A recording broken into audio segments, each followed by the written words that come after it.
Independent Urdu के तमाम क़ारीन को नईमा अहमद महजूर का सलाम पहुँचे। ये बात वसूख के साथ कही जा सकती है कि जम्मू कश्मीर के अवाम ने बीजेपी की सख्तगीर पॉलिसी की मुखालफत में न मज़हब का इस्तेमाल किया, न जलसे जुलूस मुनक़्क़िद किए और न इसे बंदूक के बल पे हल करने की कोशिश की।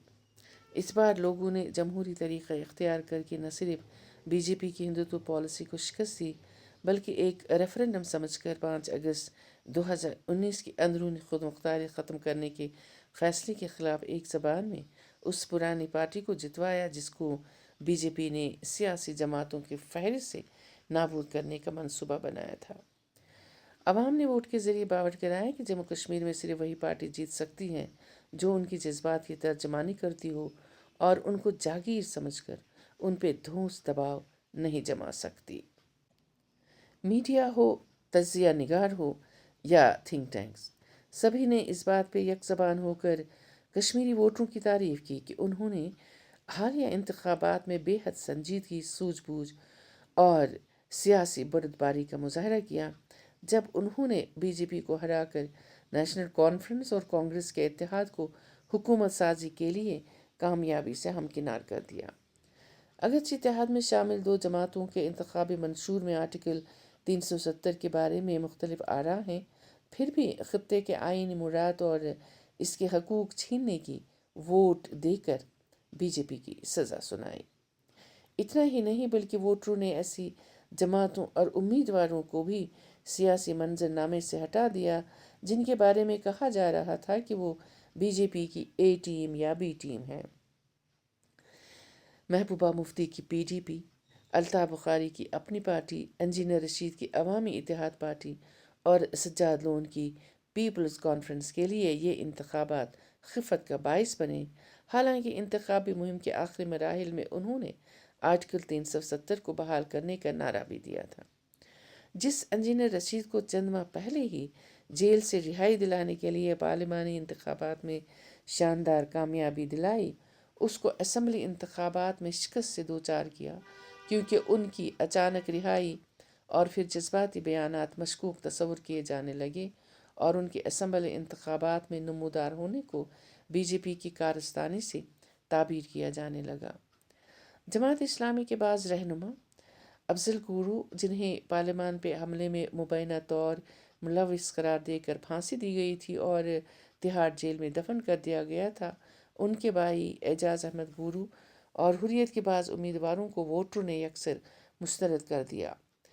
इनके बारे में ये ज़बान ज़द आम था कि इन सब को दबाव और हालत मजबूरी में इंतखाबात लड़ने के लिए तैयार किया गया है, जिसका मकसद दुनिया को बावर कराना था कि आज़ादी पसंद फोर्सेस मेन स्ट्रीम में दाखिल होकर अपनी तहरीक को खुद दफन कर चुके हैं। अमेरिका और यूरोपीय यूनियन के वफूद की इंतखाबी मरकज़ों का दौरा कराने से इसकी तस्दीक कराई गई।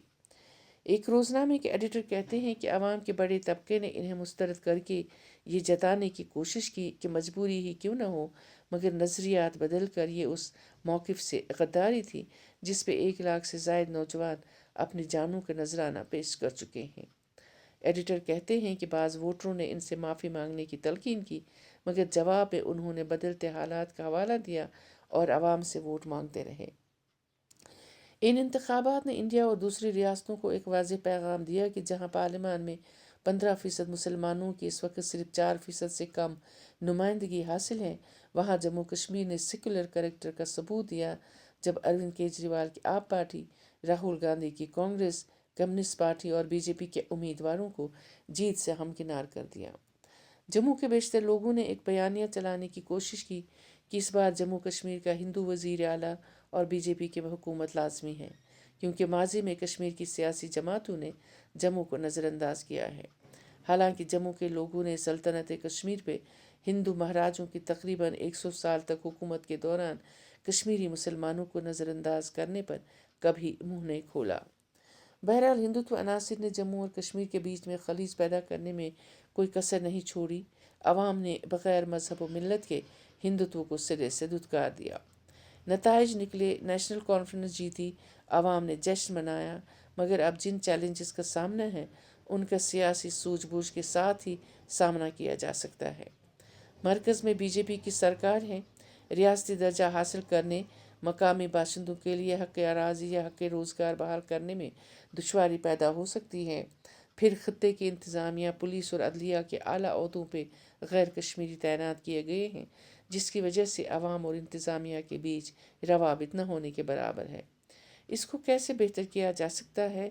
یہ نیشنل کانفرنس کی سرکار کے لیے سب سے بڑا چیلنج ہے، جس کا ادراک نئی دلی میں مقامی جماعت آپ کے سربراہ اروند کیجریوال کو بخوبی ہوا ہے، اور وہ اس کا خمیازہ بھی بھگت رہے ہیں۔ مقامی حکومت کے لیے بڑا امتحان اس وقت شروع ہوگا جب وہ اندرون خود مختاری بحال کرنے کی قرارداد اسمبلی سے پاس کرا کے بی جے پی کی مرکزی سرکار کو نظر ثانی کے لیے بھیجے گی، جہاں سے کسی حمایت کی کوئی توقع نہیں ہے، مگر نیشنل کانفرنس کی اتحادی جماعت کانگریس اس وقت کون سا رخ اختیار کرے گی، اس کے بارے میں عوام میں خاصی دلچسپی ہے۔ کانگریس نے آج تک بار بار پوچھے جانے والے اس سوال کا جواب نہیں دیا ہے۔ بقول تجزیہ نگار، عوام نے اندرونی خود مختاری ختم کرنے کے فیصلے کے خلاف اپنا ریفرنڈم تو دیا ہے، اب یہ نیشنل کانفرنس پہ منحصر ہے کہ وہ اس کو بحال کرانے کا عمل کیسے انجام دیتی ہے۔ اپنا خیال رکھیے گا۔ اللہ حافظ۔